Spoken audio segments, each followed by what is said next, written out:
welcome to the Laura Hill podcast. I'm Laura Hill, and today is really special for me because I get to interview one of my best friends in the hair industry. He is amazing. He literally took me under his wing from the first day I started at the academy, and he has been like my best friend, my cheerleader, such an amazing emotional and educational support for me. Today I'm talking to Norman Bolton, the end. Hi Laura. Oh, you. I just fucking love you, man. I'm so honoured to have this conversation with you. And you know what?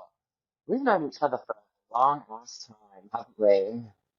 We have known each other for ages. When I first started as like a baby assistant at the academy, when was that? 2018, 2019?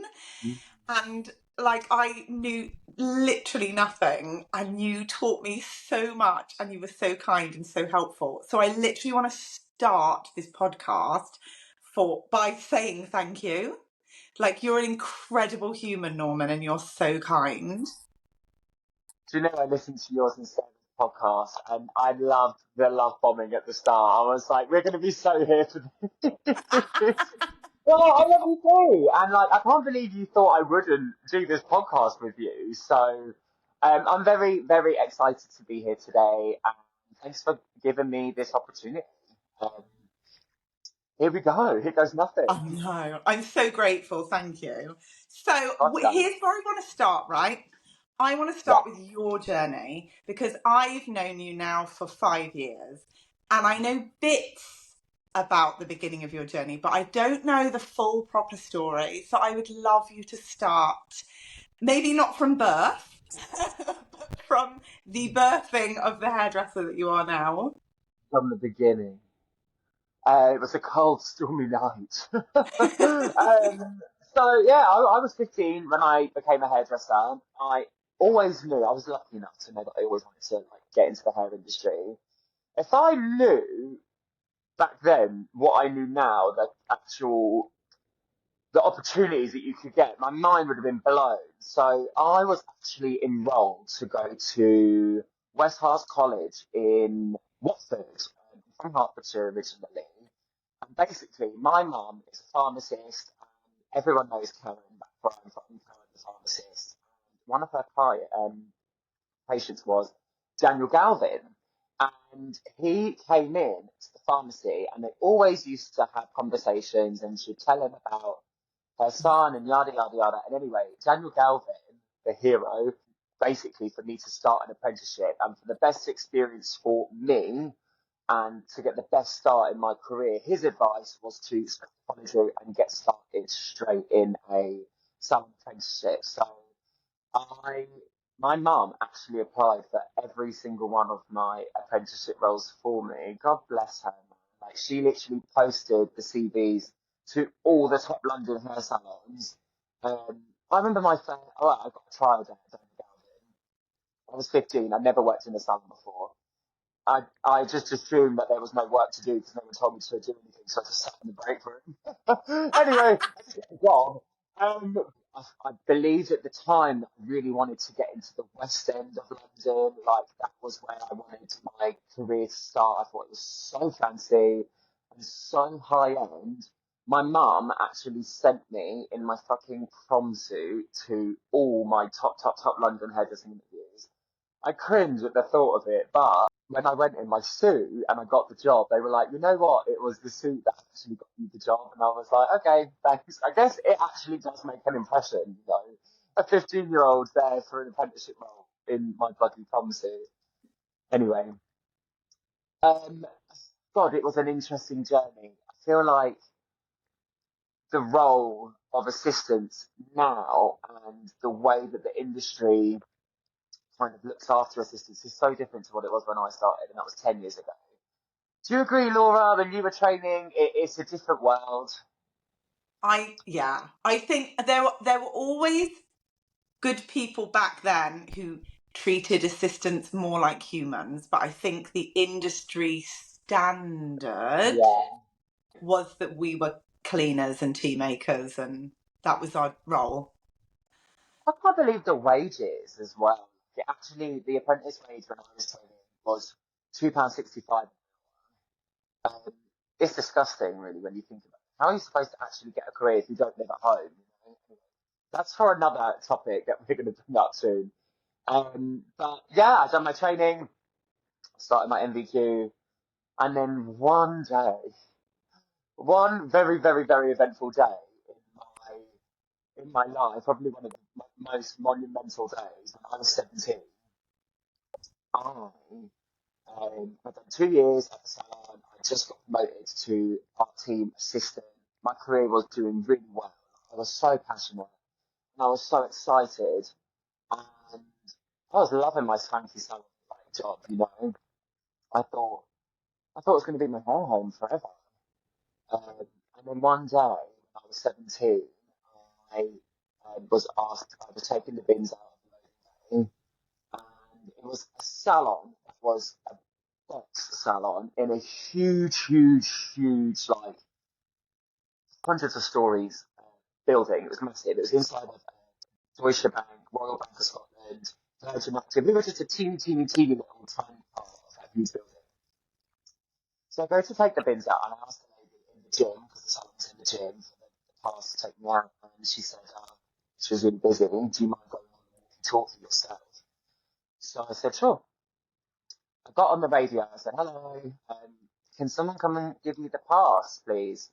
And I knew that everyone in the gym could hear me. They had access to hear me, but they didn't want to get off their asses and give the boy from the salon the pass right when they could be pretty comfortable they are. I don't know what quote, some kind of code to get somebody's attention. I say this as a disclaimer, I've never done any codes in training or anything like that. So I said, hello, I just made the sound. Code 11, assuming someone would be like, what does that mean? Turns out there's only three codes. 100, like code 100 is that like someone has hurt themselves on a gym machine. Code 1 is like someone's getting aggy towards a member of staff. And then the one that I chose, or that the universe told me to say, was code 11, which means bomb threat. And yeah, I was the one who set off the like bomb threat alarm. I guess that's what it was.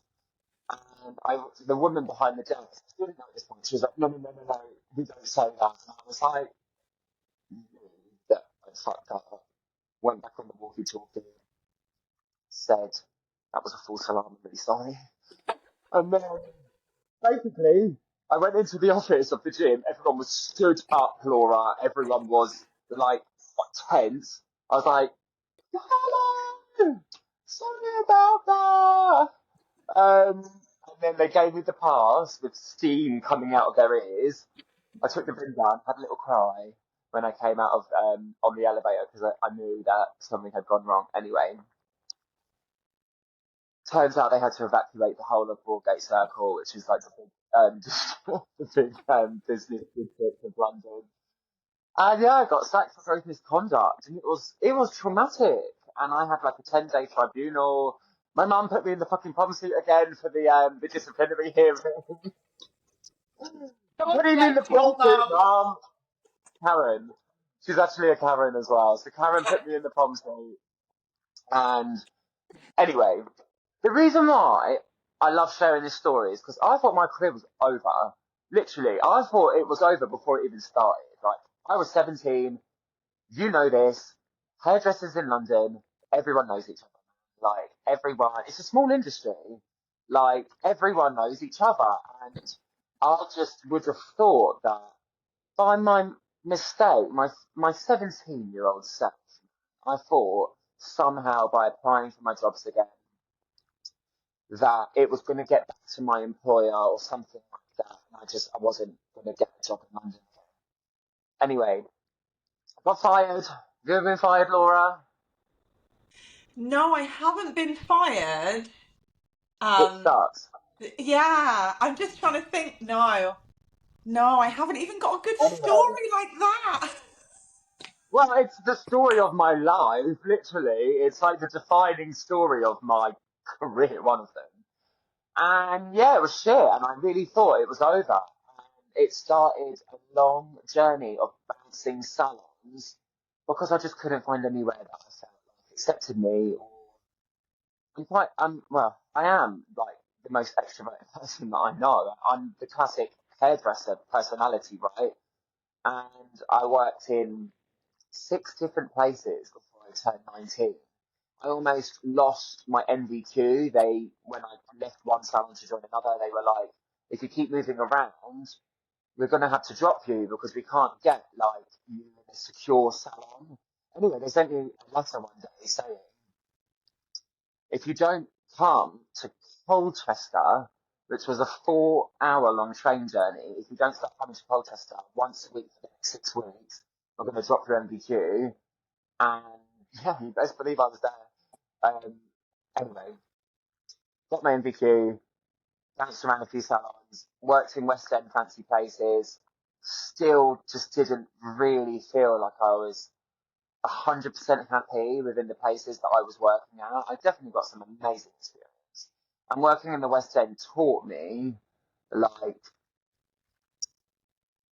taught me just how to like carry yourself as a high-end top hairdresser. You know, these people were doing celebrities. I had celebrities come into salons that I worked in, and it really, really gave me a foundation of how I wanted to present myself as a stylist and how I wanted to be the best. Like I never just wanted to be an average hairdresser, or I could have gone back working in salons in my hometown. You know, I wanted to be the top, top, top London stylist. Always wanted to be that. So yeah, when I was 19, I was following Sophia Hilton. You know that lady? You familiar? We're And I obsessed was, with. yeah, we love her. And I just saw that this woman, and she was doing lots of braiding work at the time. It wasn't the Sophia like that she's branded as she is today. And I just thought, wow, she's really cool. And she opened Not Another Salon. And I was following from the start before it even opened. And she was looking for staff, and I just thought, oh, do I really want to leave my cushy job that I don't like 100%? Not very much. I don't want to sugar. I said, do I really want to leave my job that I'm not loving to start in like a start-up salon that's got no reputation? And what if it doesn't work out and she goes bust, or the salon doesn't become successful, and then I've just left my salon, which I could progress in, for a place that hasn't even got a reputation. And oh my God, if we knew what was going to happen, hey, basically, the salon blew up. And this was like back in the Hidden Rainbow hair days. Remember that? Yes. And I went for an interview. I applied, emailed, phoned in sick on my other salon day, and I went in there and I met Sophia, the hero, the lights coming up the stairs. I had really bad fake tan knees. So I love when I'm doing this because I've got my podcast clothes on, I've got my shorts on. I have my hands covering my knees because I was just like, I didn't want to show her my orange knees, and I sold myself for that interview. I'd done all my research, all my homework. I quoted throughout the whole entire thing. And I made sure that Sophia wanted to hire me, you know. And at the end of the interview, she went, you know what, Norman, there isn't actually an assistant role. There was a confusion. I thought you were applying as a stylist, and we haven't actually got any assistant roles, but I really, really like you. So are you happy to just like stay tight until something may become available? And I was like, yeah, of course, love that. Thinking, oh God, it's never going to happen, is it? Anyway, a couple of months later, the assistant who was working at the time moved back home, and then boom, that was the start of my career. And it's been 8 years in October, Laura. Wow. Where the fuck did that go? That is Where did it go? crazy. And that was the start of my career, you know. And Not Another Salon was the place where I could actually be myself. I could be my loud, authentic self. You know, I don't know how else to be.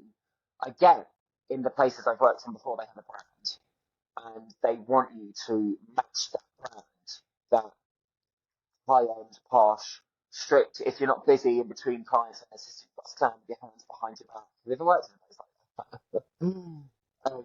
It's just not very me. So when I started there, I really, really, really could just flourish because I was allowed to be myself, and the rest is history. I think that's amazing. Do you know, the thing that really stood out for me just then was I've never considered that you took such a huge, courageous leap of faith. I never In the considered salon, that. Yeah, because I followed the salon from the beginning, but I joined the salon, the academy, when it was already successful. So it was fulfilling a dream of mine. Whereas you literally took a punt and you I knew had it was going to be. Sorry, I'll let you finish. got, well, I I was feel just going to like, say, I yeah, knew it was doing well because I saw the hidden rainbow trends, and they were doing vivid colours like I had never ever seen before in the UK.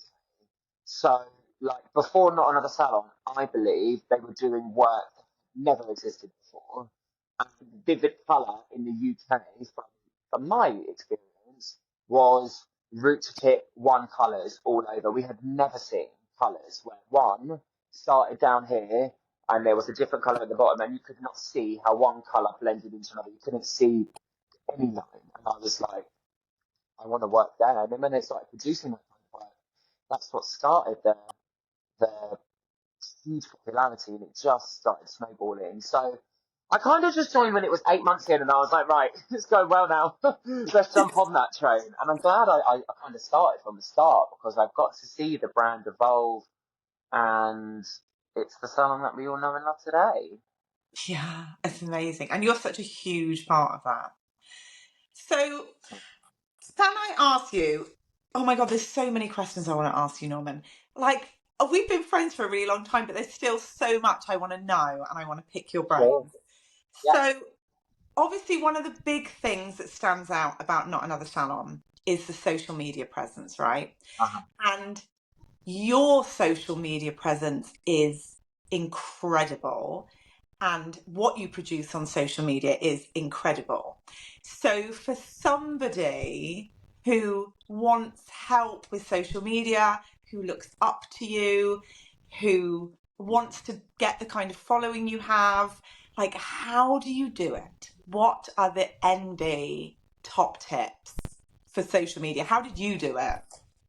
So I was really inspired by Not Another Salon's Instagram page. This was back before Reels were even a thing. Like you didn't even post videos; it was just all about pictures then. And I knew that I wanted to have like a spin-off account to Not Another Salon. Like I wanted to have that quality of work. I wanted it to be my own within that branding, but creating my own brand, right? So right back when I first started, like the first initial training sets were how to style hair, to take pictures, how to get the best quality polishing finish on your work so that it would take high quality images. As soon as I learned that skill, then the pictures started rolling, and I done it just how Sophia teaches it when you're trying to attract the new kind of clients. I got models in on my day off, and I started doing people's hair for free. And basically, one of the first vivid colours that I ever done, it was the first vivid colour I actually ever done. It was an orange into yellow. Oh my god, it must have taken me about 12 hours. Um, I got it, and I got the whole, like, not another aesthetic picture, but with my bloody name on it. Because at that point, I hadn't done any vivid work, and I couldn't put that kind of content out there. I just wanted something to say that I done this, you know. Um, so definitely getting models in really, really helped. Learning the art of social media, I think like I have a bit of an advantage because when I was at school, like we grew up on Facebook. Instagram wasn't really like that much of a thing when I was at school, but I grew up in my teenage years in the phone eras, you know. So I've always had a bit of a science and understanding of it. I think my tips for anyone who like wants to go on social media is you just got to be consistent and get a real clear idea of what your brand wants to be. And I think a really good tip that I've learned is people want to feel good. So if you make content that make people feel good, it always does well. And if you're really, really wanting to push yourself, you've got to post every day. I used to post every single day. Now I get a bit of flexibility, but I do get anxiety if I've not posted for like 3 or 4 days and I haven't got a fresh content idea. So even though it may look slick, the stuff that I'm putting out there, there is a whole production behind it, and a whole thought process. That's amazing. Can I ask what your thought process is behind it? Oh, yes. So I look at the grid, and more recently, I've been looking at it and I've been thinking, right, I haven't posted anything about the academy yet. So there's a few rows where it's just hair and behind the scenes. Let's chuck a video in there. And then more recently, my thought process was, right, I haven't spoken about how to make the students feel good, and in return for making them feel like good, it's like a no judgment policy, and how when you come to our academy you feel safe and supported, which is true. I'm actually making a video surrounding that, putting it out there, is going to encourage more people to come and become to us because they feel safe within our environment. So just have a look, see what the grid is missing out. Because I've done it for so many years, I kind of like I can get it quite easily. But just have a look at your page and see how can I make it a bit more exciting than just pictures of backs of heads. That's such a good tip. That's so good, Norman. Thank you so much. And Oh, that's amazing. Do you know what I really like is when you said you want to be a spin-off of the Not Another yeah, Salon brand. Like that, I think is so interesting because I feel like when I had a salon, right, I wanted everything to look like the salon. And all my staff, they were either posting exactly the same thing that we posted on the salon page, like side by side, the same day. This is Tina's hair. Oh, look, this is Tina's hair on someone else's page. Or they were just really turned off by it because they didn't want to be like my salon. They wanted to be their own person. So I love the fact that you're like, I took the branding, which is something that aligned with you so much, and then created like this, like a spin-off series, yeah, like the Real Housewives of Beverly Hills, but then Lisa Vanderpump got Vanderpump Rules. yeah. I love this that you're comparing me to LVP, but yeah, I wanted my own thing within the Not Another umbrella.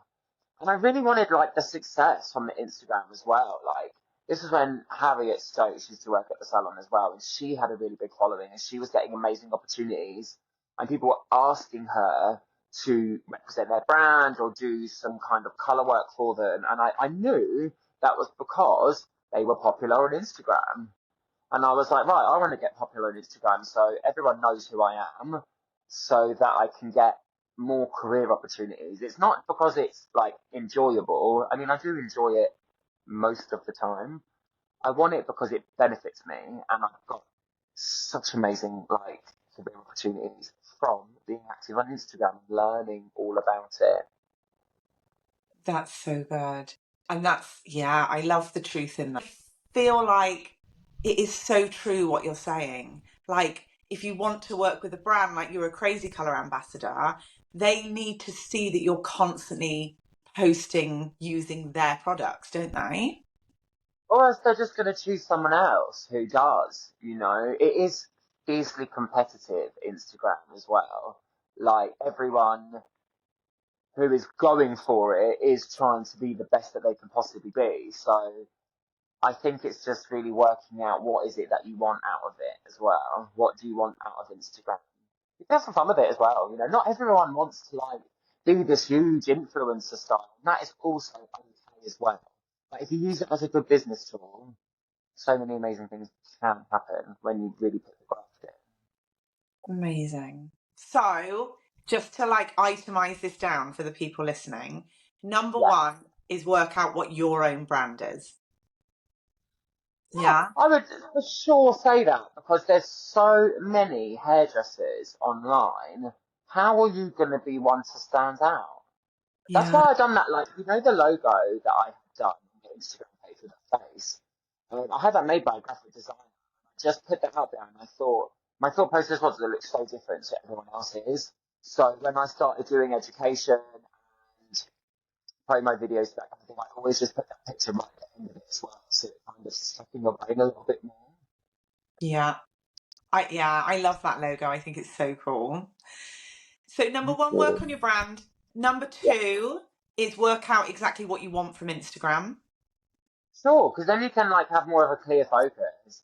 Like, do I want to be an educator? Cool, then why don't you start doing videos with tips in there? Don't give it all away because then they're not going to buy any courses. But is it you want to get clients out of it? You want to become a well-known hairdresser for your skill set? Then maybe lay off their education videos and start posting more technique-based videos and final result kind of things. There's so Amazing. many avenues you can do as well. So many. Have a look at the people that inspire you.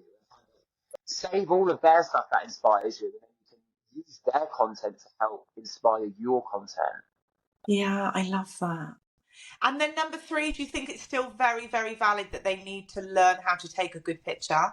Or do you think more good video now? Ooh, Or both? that's a good one.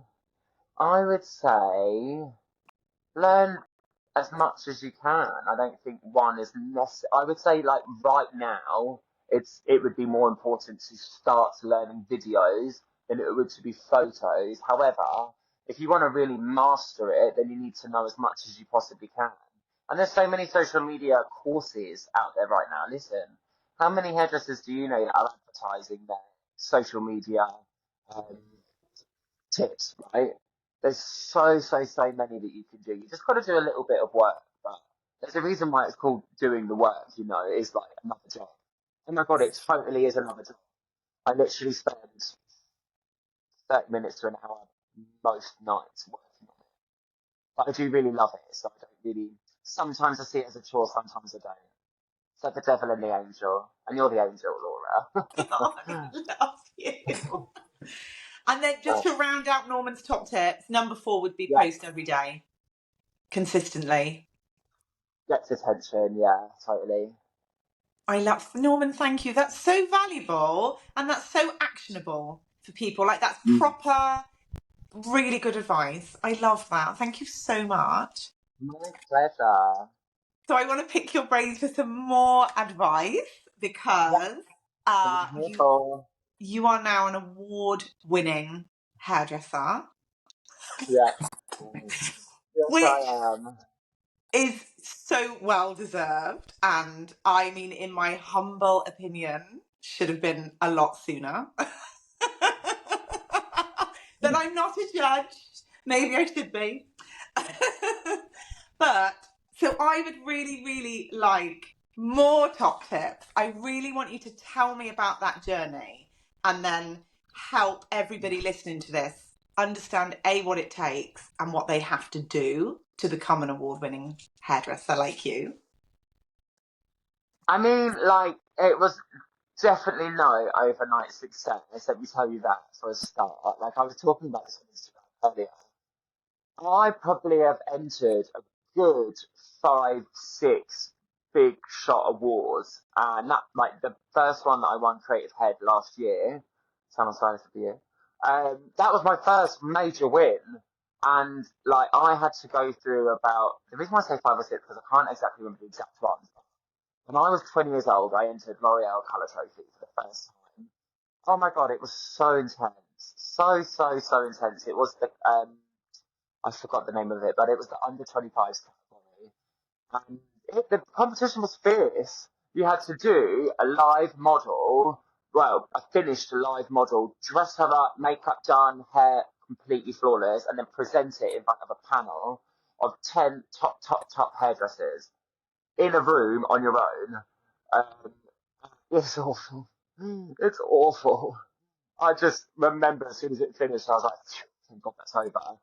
But I convinced myself, I had the delusional mind, that I was going to get through to the finals. It was the semi-finals. I thought my model was top notch.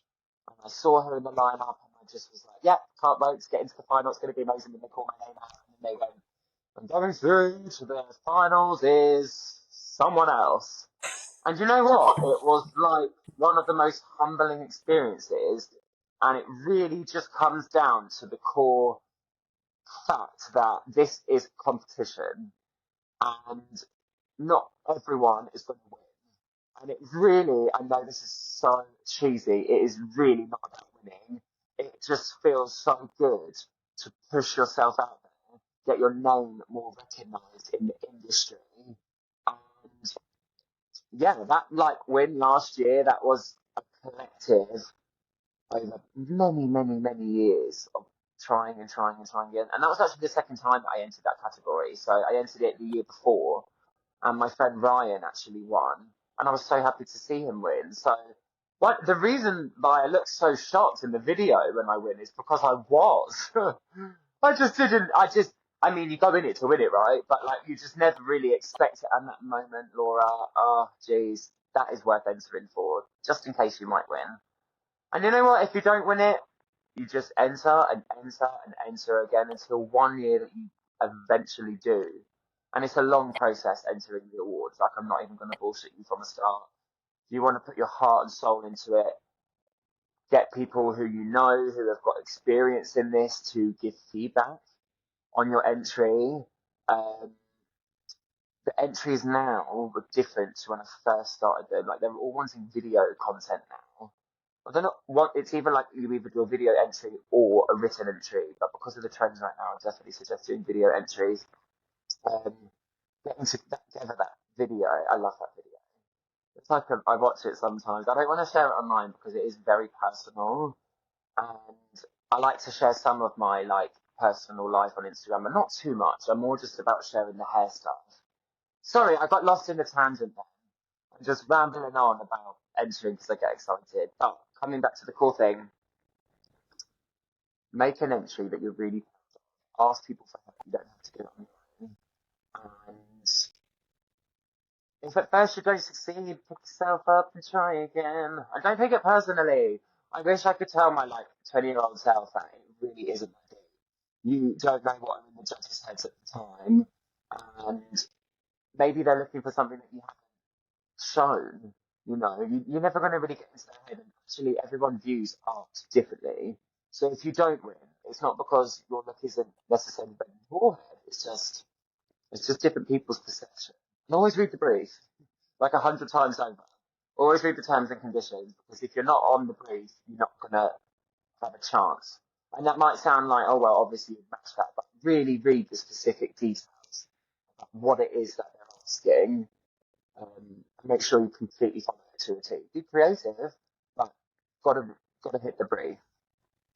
That's interesting. So do you have to like keep almost like checking back to the brief, like when you made your video and you were editing it, did you have to keep asking yourself, is this what they're asking for? Is this what they're asking for? So like for the salon stylist, it was like, tell us. I can't remember the exact specifics, but it was like, tell us why you are excelling at your job role.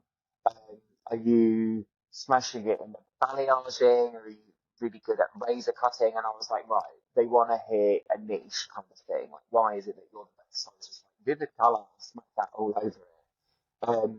I would definitely say if you're going to enter the awards and you are creating an entry, just keep reading back on the criteria, because that is what's going to get you the marks. That's so good. That's so good. So when you entered, can you give me a flavour of it? Like what I know you don't want to share the video, but can you give me like a Yeah. little flavour of what your video was about? So it's a 4-minute video, and um, I wrote out all of the script of what I wanted to say beforehand, and it has a big flower opening line. Um, I believe that hairdressers are healers, and then it goes all into like the in-depth about who I am as a hairdresser. Before it even goes into, hi, I'm Norman, I'm a hairdresser, I come some courses, I do this, I do that. Like, I really wanted to make them feel something. So That's my little nugget of information. But it's a long time, 4 minutes as well. They just changed it. It was 4 minutes last year. It's 5 minutes this year. So I'm gonna go for it again. But you've got to get, because you do written page entries as well. They ask for 4 pages of casework and then a video. The advice that I've been taught is to not like say the same thing. You said what you needed to say in the casework. The video is your chance to shine and get your personality across, because you can't get that across on paper.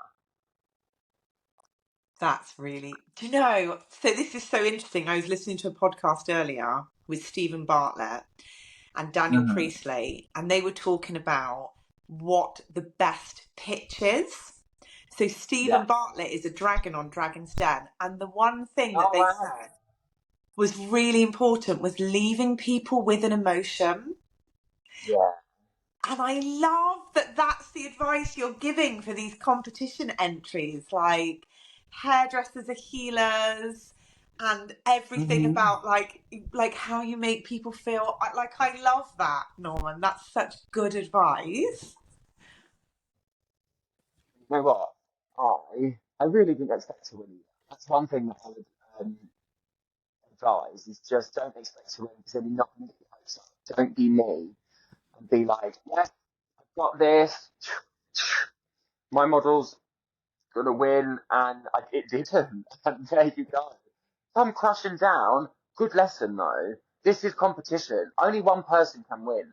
If you can actually get through to the finals, semi-finals, whatever it is, your name, the exposure, that is really, really, really impressive. Only one person can win. So don't beat yourself up too much. Obviously, because I did win. Like, that is an amazing bonus. But my 19-year-old, like my 20-year-old self, I would be like, calm it a little bit, mate. You're not going to Mm. win everything. And if you do win, amazing. Hold on to Mm. it. Yeah, that's amazing. So the good advice for people would be don't let the knocks stop you from doing it. You just have to keep going. Learn the lesson. What could you do differently? And reapply again and again and again and again. Like if you And really like want. you can ask for help, like you can ask your hair people in the industry. You can ask people that inspire you. They might not get back to you, but like you don't have to like go through the whole process on your own. Ask people that have got experience in it. I've even seen people online like charging um, as like a service for award entry help, and I think that's very innovative. Yeah, and what a valuable service. That's worth the money, isn't it? That's so cool. If that's what you want to do. Absolutely. Yeah. So yeah, I've gone for 2 this year, so fingers crossed. Congratulations. What are the two you've gone for? I've done British Hairdressing Business Awards, the Salon Stylist of the Year, and I haven't even started this one. It only came out today, but I'm going to go through Creative Head again for the Salon Stylist Amazing. Amazing, Norman. again. Oh my God. Good luck. Good luck. Thank you. You're so awesome. I have no doubt you will win at least one of those, if not both, because you're so cool. I But love you know what, you. Laura? If I don't win, then at least I put myself out there. At least I put myself out there, and at least I won last year. So that will a little bit. Don't get me wrong. When you're there, I can say all of this and then call someone else's name out. You do have to do. Is it like the guy from Friends when he does his like winning face? But the moral of the story is go for it again. So many people in the industry that win awards. I've learned this. Rarely do you ever win on your first go. That's brilliant. That's great advice. That is great advice. Thank you so much, Norman. My pleasure. Okay, so here's another question. Okay. Yeah. One of the things I was thinking was that the kind of work you do, the kind of like all the vivid work, the education you do, the entering awards, like how do you get that? What does it take if someone feels like they're stuck in a salon doing root tints and highlights all day? How do they get from there to where you are now? Like, what's the steps? Because it seems like a massive. It's like standing at the bottom of Everest, looking up at the top, going, I don't think I can do that. Like, what are the like steps? God, what a question. I think about 10 years experience will get you there.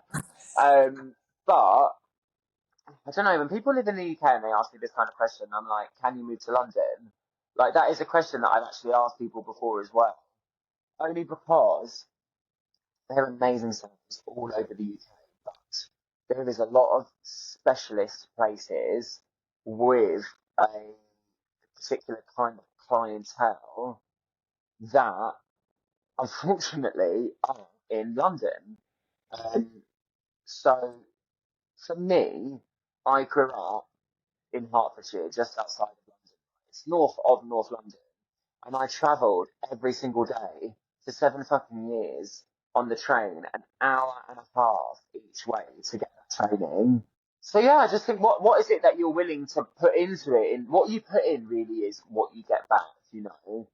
I think you just got to work in a place that supports you, wherever that may be. It doesn't have to be in London. I'm just saying, if you want that big shot opportunity and it happens to be that you want to work in a very well reputable salon, a lot of them, because I am in the London scene, are in London. I don't know, does that sound wanky, Laura? No, no, I think that's really good, really honest advice because Mm. you know, it's lovely to say, oh, there's so many opportunities elsewhere.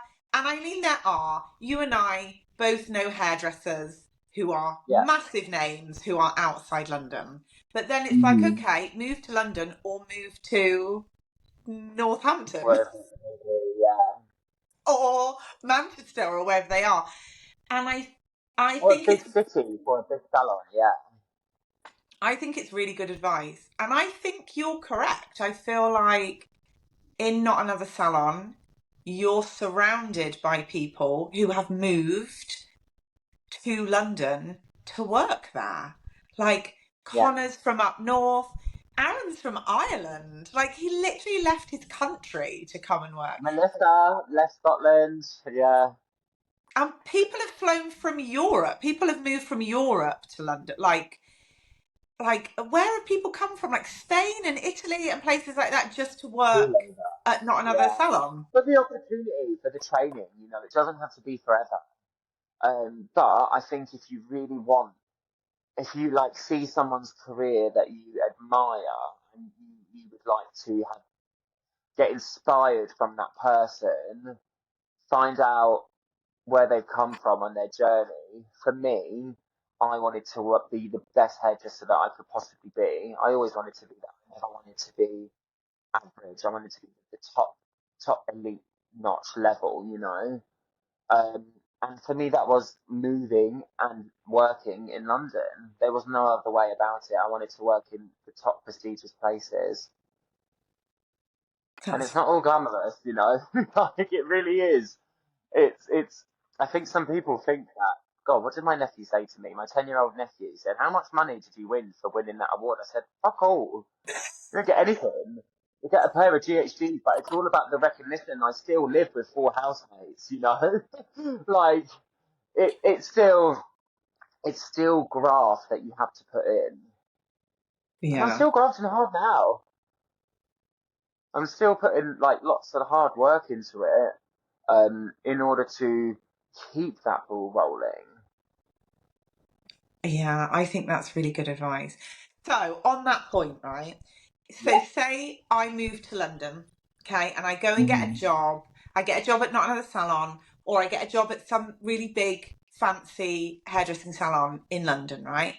There's a Sure. whole team of people who have been there longer than me, who Yeah. are known to the boss better than me, who maybe if I move there, there's already someone like you there who's like the superstar of the salon.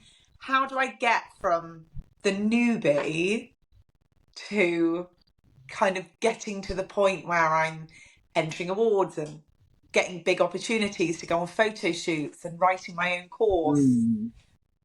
I think you just got to give it time. Nothing happens overnight, you know.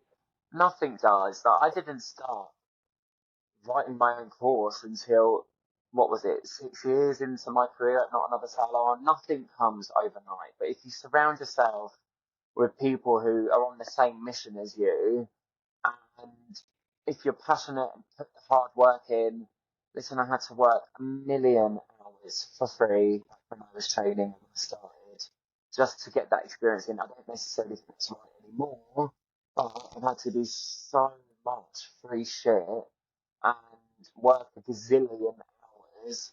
I done 6 day weeks when I first started at Not Another, and Sophia launched the academy. I said, I want to assist on every single one. I don't want to miss one. This is where I want to be. And she was like, well, I haven't got the role available. You can come and assist, like, on a voluntarily level. Like, everything is booked up for the staff. You can just come and hang out. And I was like, cool. And then I was there every week, 6 day weeks for about 6 months. I made sure that she gave me a paid position because she wouldn't be without it. I was just like, wanted to be that presence, you know. If you're passionate, you're going to get it anyway. You just got to give it time. And if you're not happy, then leave. Go somewhere else that is going to support you. I've done it many times. I love that. I think there is a lot of hard work to success. Like, I know you. I know you're one of the most hardworking people I have ever met. You really are. Like, your work ethic, your graft, your values, your attitude towards work. Like, I can remember, I've told you this story and it really Oh, sticks with me. which one? When we went together to work up in Daniel Granger, sorry, Yeah. and we were staying away together, and it was the kickoff of the Ukraine war, right? And I had gone down a watching way too much BBC News hole, Oh, and I was feeling so affected by everything that happened. And I can remember having coffee with you and saying, oh, Norman, it all just feels so wrong that we're here doing hairdressing stuff and there's people in the middle of a war. And you said to me, Laura, there's nothing you can do, but you do need to get on with your job. You're so right. some people tell me the things that I've said to them when they first met me, and I'm like, fuck. How do you feel about that now? I feel like that really shows your work ethic. That really that you are. I'm here to be 100% professional, to give you the most amazing training of your life. And yes, there are terrible things going on in the world, but you're here to be with me, and I'm going to make that the best experience you've ever had. And it was like, it was what I needed. It was literally what I needed to hear in that moment. But you always have that ethic. Like, every time I've worked with you, like, you just have that. You just are here to deliver. And that's the thing, the same with the social media. You're like, you just do it. It takes an hour every evening. You have to post every day You know what, consistently. babe? No one else is going to do it for you. No one else is going to do it for you. You've got to put the work in yourself. Like, if you want the results, you've got to do it. Because no one else is going to do it, right? And success is on us, right? If you want to be successful, it's on you. No one's gonna, like, no one's looking through the phone book.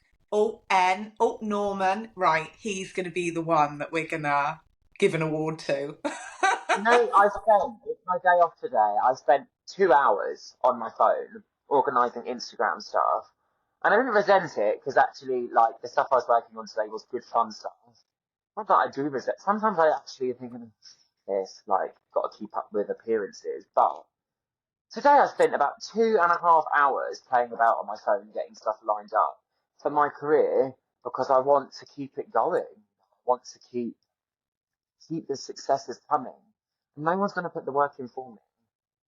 My Yeah. dad has this saying from years and years and years ago. Proper preparation prevents piss poor performance. There you have it. Prevents piss poor performance. Heard it here first, babe. Yeah.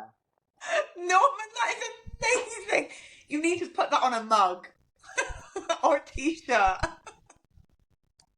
I mean, it's true, isn't it? I love that. That is amazing. So this actually segues really well, okay, into my next question, which is you do put a lot of work in. You work harder than 99.9% of people I know, right? You graft so hard, and it would be very easy for you to feel exhausted, low mood, negative, grumpy, resentful, purely because of the hours you work, right? And the effort you put into that. But I've never seen you like that, ever. Every time I have been with you, you have been the most positive, kind, motivating, definitely motivating, Yeah. aspirational person, an inspiring person.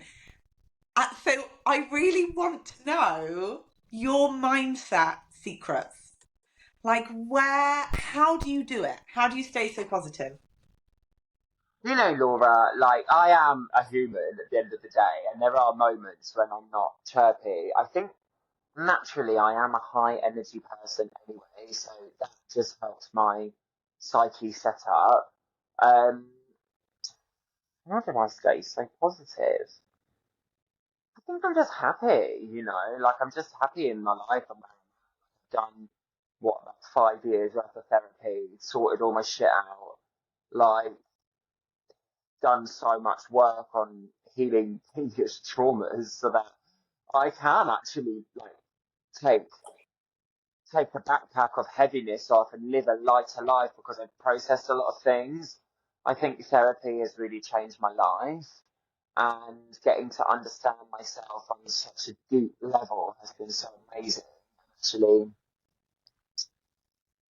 I would say there's this saying that people who go to therapy deal with people who are not in therapy. Right? So that has really, really been a game changer for me in terms of my overall well-being and happiness. Um, I think I party a lot less than what I used to as well. That will affect your mood. I think people are unhappy. What is it that's making you unhappy?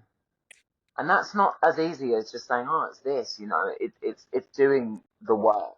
And I think someone described the work to me. There's a reason why it's called the work. You know, like you actually got to do a job for it. I think the reason why I am the way that I am is because I'm not living in so much pain anymore. Maybe. That's Yeah. amazing. And just tell me, just on that, because you say so much and you post on Instagram so much about love and light. Like, just Yes. explain that to me. Oh my God, I'm so glad you asked that. I wanted like a hashtag years and years and years ago. I wanted like a phrase or a saying, and it was probably about, God, a good 5 years ago. I was like, right, I'm just going to come up with this like little hashtag at the end of it. And it's like, love. And it's just like followed all the way through. And yeah, it's the two things that I want to attract into my life. So why the hell am I not speaking that into existence? Love and light. Like my therapist would say to me, she says to me, like, you are very light. You're like a star. The stars are also very blinding. And yeah, I think love and light. It's a mantra, isn't it? It's a part of my brand. So that's right. And like I've done it for so long now, and it's so. I would say that for me, it's quite recognisable for my branding that I'm going to keep on using it. And I love it. It's happy. Good vibes. I love It's not that. death and darkness, is it? Maybe you Oh. should encourage Connor to be like the opposite, and you could be love and light, and he could be death and darkness. Death and shame and despair. Connor is also too love and light for that. But yeah, I just felt like I wanted like a slogan or something. Um, and that's what I stuck with. I love that. That's amazing. Oh, Norman, this is amazing, right? So final Oh, question, because I know I've had you for so long, right? no, But you're all good. We're on fire. I know, but I know I could talk to you for forever, right? But I don't want Yeah. to take up your entire evening. So this, I feel like, actually is quite a nice question to like round off with. Like, of all the things we've talked about, all Oh, your successes, what would you say has had the biggest return on investment? Like the thing that you've done over these all these years that has had the biggest return on investment, and then maybe in contrast, one that has not had as much return on investment. can we call it like the most rewarding? Yes, I feel like most rewarding. yeah, definitely 1,100% is doing my classes. Like having that opportunity, it's been amazing. And me and Sophia were in Ibiza for one night. We were pissed in a taxi on the way somewhere. And I just said to her, I felt so ballsy asking this as well, by the way, whoever's listening. It really took a lot for me to like get the courage to ask this. Because I've been thinking about it for a while as well. I thought, right, we've got our academy. How can I get something that's a bit more my own? Like, how can I branch out and kind of have a project that's got my name on it? And I just said to her, like, I want to write a course, and I want to do a Vivid course. And you know what? She was like, yeah, let's do it. Let's make it happen. That was a really long process, but oh my God, if I knew the amazing opportunities that were going to come from that, I wouldn't have believed you. Like, it was about a 4 or 5 month writing process. I wrote on it, and I, excuse me, I worked on it every night until midnight for about 4 fucking months. I had to design the whole template on each 42 PowerPoint slides. I done everything. I had a couple of meetings with Sophia and we brainstormed ideas. That course is my child, you know, it's my baby. It's everything I wanted it to be and more. I designed the whole day. And oh my God, I get to travel to America for the second time this year. Like my course in Philly has sold out in 6 days. Like when I first put the course out, the first one, April the 3rd last year, I was so concerned that we weren't going to sell more than like three or four. So I've never done it before. We were like trialing it, right? And I was just thinking, man, I just hope this sells out. This is like, I just really, really, really want this to like maximum success. And I was thinking, is it going to do that well? You're asking for a lot of money from people, and it's a big investment for hairdressers of time and finances and everything else. And yeah, it worked out. And it worked out so well. I'm doing my seventh sold out course in about 3 weeks. Um, that whole process has been the most rewarding, I would say. And like for me, my life goal, where I see myself in about 20 years, is I want to internationally educate. I want to teach around the world.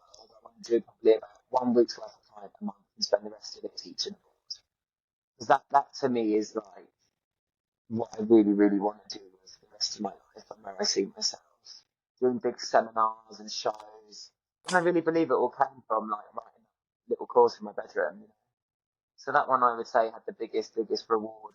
And you know, all I had to do was just ask. Like she could have said no. And I think the social media, like building that up over the years, continuously proving myself on there, showing up, even though I don't want to do it sometimes, that built a good portfolio for me to have a good, strong chance of success with these courses. That's incredible. So, for anyone, because I just want to dive a bit deeper into the course, right? For anyone who doesn't know about the course, can you break down the course and let people know about it and let people know how they Totally. find it, how they can book?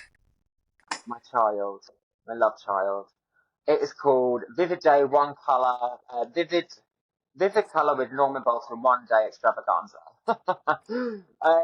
It is split into two parts. We've got theory in the morning. And one thing that I really, really teach on my courses is if you don't know the theory behind color and how different colors interact with each other, how color one interacts with color two, and what is the third color that makes in the middle, all of the theory behind it. What exactly is a vivid colour in a science perspective? Where does it sit on the hair? How does it respond? How do we remove it? What is the difference between that and a semi-permanent colour? We really, really dive deep into the science behind Vivids. I love it so much. Like we break up into little groups throughout the day. One group is working out where a vivid colour sits on the hair. One colour is working out. One group is working out how a semi sits in the hair. How we remove it. Where does it sit in the hair shaft? We talk about removal techniques. Each three techniques on how we can remove vivid colours. The whole thing is on the landing page because I can just see myself going to explain the whole thing, and we haven't got a full day to go through that, have we? But the morning is about the theory. The afternoon we get hands on. You get to work on a doll's head, and you get to take the doll's head home with you as well. I would say don't wing it with vivid colours. There's so many things that can go wrong. Just get your ass educated, and then you can be creative with it once you learn the foundations. Because if you're trying to do very, very creative work without really understanding the thought process behind it, first of all, it might go hideously wrong. Second of all, you might completely fuck someone's hair up and make it green forever. Um, and third of all, it gives you the knowledge that you can go and be creative with vivid colour. Because for me, I didn't really do the kind of work that I do now until a good 4 years into playing around with colour, you know? So this is an amazing return on investment for anybody who wants to do vivid colour, because you spent 4 years working this stuff out, like making mistakes, finding out what worked, finding out what doesn't work. Like, you've put in that hard work because that is who you are. You've put in all the graft, you've worked it all out, and then someone can come on your course for one day and learn everything you've learned Yeah, in all those yeah, years. totally. And I'm more excited for everyone else to meet each other than they are to me, because everyone's got, like, there's what, 15 people on the courses, and everyone is from all different walks of life. And we've had people come from America, all over the world, and they've got all different experiences and levels of experience. So everyone can teach each other things as well. That's what I always look forward to, rather than just learning from me. All you're learning from me is things that I know. So when everyone comes together, I think it creates something really, really beautiful. We're all like best friends by the end of the day as well. We love that, Norman. That's so amazing. We're So gonna have to come, Laura. I so want to come. I so want to Come and come. assist. So we've just launched the dates for the rest of the year. I don't know if this is 100% confirmed, so I'm not going to say it. But there's going to be one outside of London in September, and the rest of the dates are going to be in the London Academy. So I don't know, there's one in June, August. So it's going to go to Brighton Pride because I'm Grafton. And there's one. Well, there's kind of the rest of the year, so you can definitely find some availability. Yeah, I go to the States in 8 weeks. There's last tickets remaining for my class in Alabama. So if you're listening in the States as well, I'd love to see you there. Oh my gosh, amazing. And how can people find you, and how can people find out how to book the course if they want to go on the course? So at Norman Bolton, Boulton on Instagram, and it's in my bio.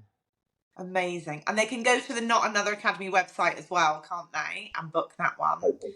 And I'll put the links below. Everything is in my bio on the link tree just to make it easier. Amazing. Amazing. Norman, thank you so much. This has been so good. It's been a pleasure, babe. Like, do you know what? Um, I was really, really, really looking forward to spending some time with you and actually just hearing back on my career. What a fucking wild ride. And if I can get sat and think from gross misconduct and think I'd never ever make it again, and to go on to do the things that I've done, I would be like, so can you. So don't give up if you're struggling, and you don't have to stay in a workplace that you don't want to. You're free to leave whenever you want. That's what I'm ending on. Oh my God, I love that. Norman, thank you so much. Thank you so, so much. Thank you, Love everybody, for you. listening. Thank you for joining me and Norman, and I hope you got a ton of value out of what Norman has told us today. I know I have. I've learnt loads from you, Norman, and I've known you for 5 years, and I feel like I've got a ton of value out of this. So thank you so much. Thanks for having me. We'll do it again. Yes, I would love that. I would love that. Thank you, Norman. My All right. pleasure. Bye, Thanks, everyone. everybody. Thanks, Norman. Bye, everyone. Bye.